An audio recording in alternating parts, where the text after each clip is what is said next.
안탈리아는 기원전 200년경 그리스 왕국 페르가몬의 영토가 되면서 역사에 등장했습니다. 역사에 등장한 지 얼마 안 돼서 로마에 이제 정복이 됐고요. 속주가 되었습니다. 그리고 오랫동안 로마의 영향권 아래서 시간을 보냈습니다. 이 때문에 그 안탈리아에서 발견되는 유적 대부분은요, 로마풍 유적입니다. 1207년 셀주크 투르크에 이어서 오스만 제국이 점령하면서 이슬람화되었고요. 이후에 한 500년간 평화와 안정을 이루었습니다. 하지만 이제 1차 세계대전이 끝날 무렵인 1919년에서 22년간 이탈리아에 의해서 3년간 점령된 역사를 가지고 있어요. 도시 이름은 이제 페르가몬의 왕이었던 안탈루스 2세의 이름에서 나왔고요. 이 안탈루스가 도시를 창설한 사람이었다고 여겨지고 있습니다. 안탈리아가 휴양 도시로 알려진 것은요, 이곳이 굉장히 따뜻해요. 겨울에 아주 따뜻하고 여름에는 좀 건조합니다. 좀 덥기는 해요. 그리고 지중해를 접하고 있어서 상당히 쾌적해요. 그리고 주변에서 생산되는 신선한 과일과 채소가 아주 풍성하기 때문입니다. 안탈리아가 여행객으로부터 그 사랑받는 지역은요, 로만 항구라고 하는 포구가 있어요. 여기를 중심으로 아따뜨르크라고 하는 도로 안쪽에 있는 걸 이제 구시가지라고 하는데, 구시가지인 칼레이치에 거의 다 모여 있습니다. 성의 안쪽이라는 이름답게 칼레이치는요, 성으로 쌓여 있었던 곳이었어요. 근데 지금은 이제 성벽이 사라지고 오스만 시절에 건축한 고풍스러운 그런 건물들만 빼곡하게 들어서 있습니다. 고풍스러운 집들 사이로 골목길을 걸으면요, 내가 마침 이 오스만 시절의 어느 골목에 와 있는 것 아닌가 하는 그런 착각이 들기도 합니다. 안탈리아를 여행하는 많은 사람이 스타일리시한 소규모 호텔이나 지역 또는 커뮤니티의 독특한 스토리를 담고 있는 호텔을 의미하는 부티크 호텔에 묵습니다. 이 칼레이치의 한 집 끝 한 집이 이 바로 부티크 호텔이에요. 그리고 뭐 분위기 좋은 카페하고 맛집들이 아주 절비합니다. 이쪽에 있는 식당이나 카페, 부티크 호텔이 조금 비싸요. 그렇지만 뭐 여행하는 사람들은 조금 뭐 돈 좀 더 쓰는 용서할 수 있잖아요. 트램을 타고 올드타운 입구에 도착하면요, 처음에 맞이하는 것이 하드리아누스의 문이에요.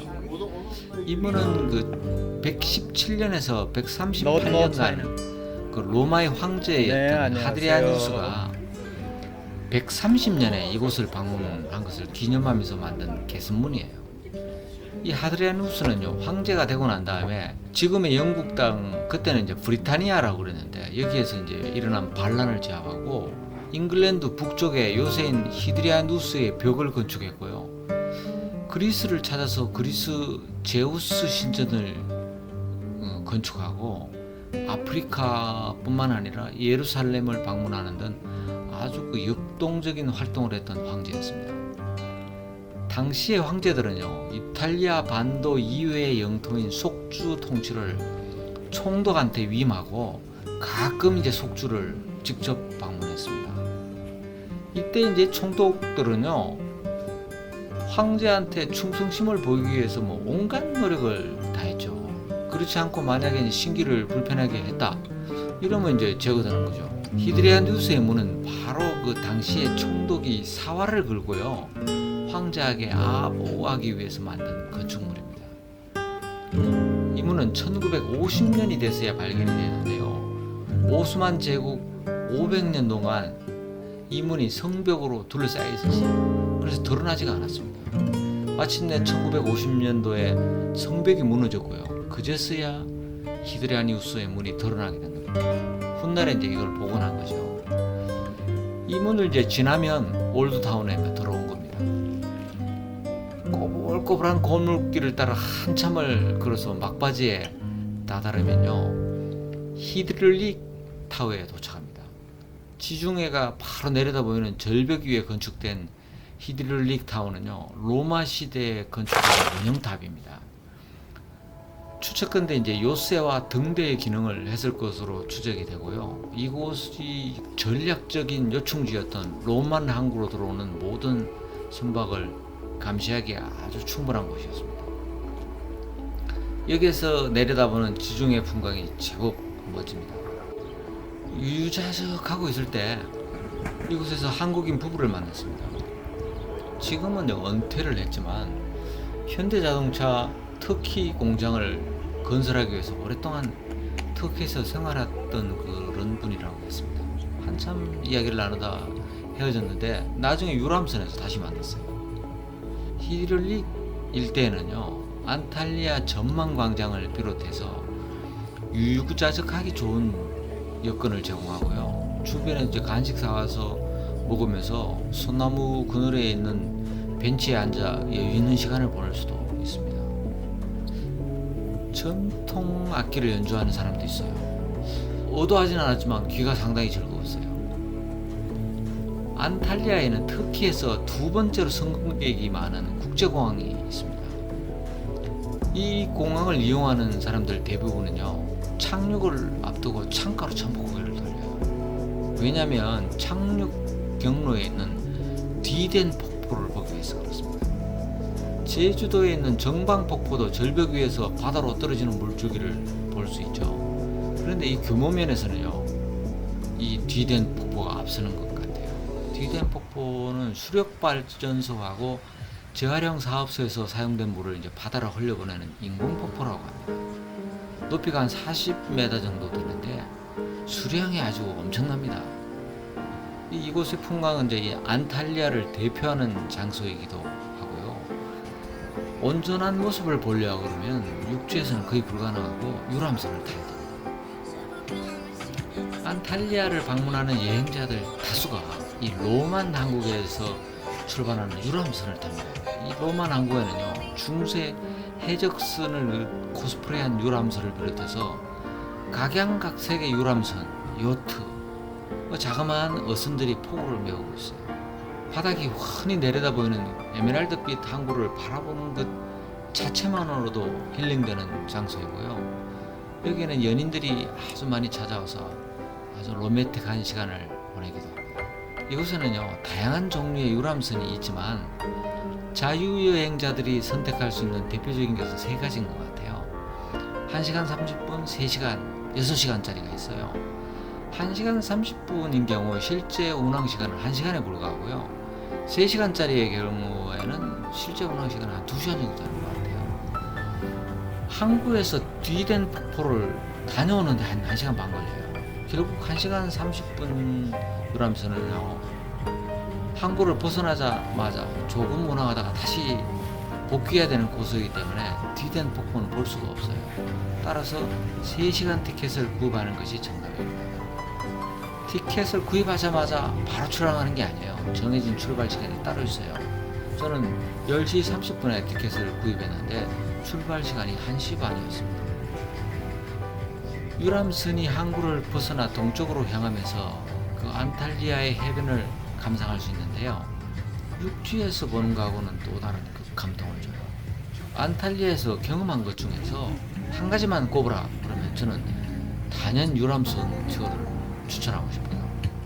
시간 가는 줄 모르고 풍광을 즐기다 보면 어느새 디덴 폭포에 도착하고요. 여기서 한 30분 정도 걸립니다. 유람선에서 히드롤릭 타워에서 만난 그 한국인 부부를 다시 만났습니다. 많은 대화를 주고받았는데 그분들 다음 여행지가 제도 가는 카파도키아였어요. 그래서 더욱 공감을 얻을 수 있었는데 이분들은 안탈리아 여행사로부터 카파도키아 벌룬을 미리 예약하지 않으면 탑승하기 어렵다는 말을 듣고 예매했대요. 저한테 늦기 전에 예매할 것을 강력하게 추천했어요. 하지만 저는 현지에서 구입하기로 하고 사양했는데 이 부분은 여행사로부터 뒤통수 맞은 거였어요. 다음에 이야기하겠지만 카파도키아 현지에서는 1인당 150달러였어요. 싸게 구입하면 140달러에도 살 수 있는 벌룬 투어로 안탈리아 여행사에서는 200달러에 팔았습니다. 그러니까 이 부부가 바가지 쓴 거 분명하죠.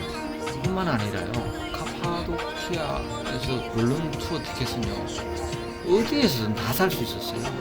여행사에서 정말 거짓말합니다. 터키에서 쇼핑해야 될 한 가지 아이템을 추천하려고요. 터키에서 무슨 옷이냐고 하겠지만 뜬금없이 옷입니다. 터키 옷이 저렴하고 품질이 좋다는 것은요, 우리나라 사람한테는 알려지지 않는 사실이지만 유럽 여행자들은요, 터키를 여행을 할 때 큰 캐리어를 비운 채 입고 가고 옷과 신발을 가득 채우고 난 다음에 돌아가는 경우가 많답니다. 저렴하지만 품질은 결코 나쁘지 않기 때문에요, 한마디로 여행 경비를 뽑고 남는데요, 우리나라 여행자들한테는 잘 알려지지 않습니다. 터키 국민들이 안녕하세요. 모두가 사랑하는 패션 기업이 LC 와이키키라고 있어요. 제가 여기서 티셔츠 한 장에 12,000원에 샀어요. 근데 아주 멋지고 품질도 좋아요. 이곳에서 15,000원 하는 티셔츠인 경우에는요, 국내에서는 7, 8만원 이상의 품질이에요. 저는 그 하드리아누스 문 인근에 있는 매장에서 반팔 남방 2개하고 반바지 2개, 스니커즈 운동화 하나를 제가 11만원에 구입하고 착용했는데요, 여행 내내 한마디로 짱이었습니다. 귀국한 다음에도 지금 계속 입고 있어요. 이런 정도의 품질은 아마 동남아에서도 구입하기 어렵지 않을까, 그렇게 생각을 합니다. 구글 맵에 LC 와이키키를 검색을 하면요, 주변에 매장이 생각보다 많을 테니까 한번 시험 삼아 한번 가보세요. 정말 실망하지 않습니다.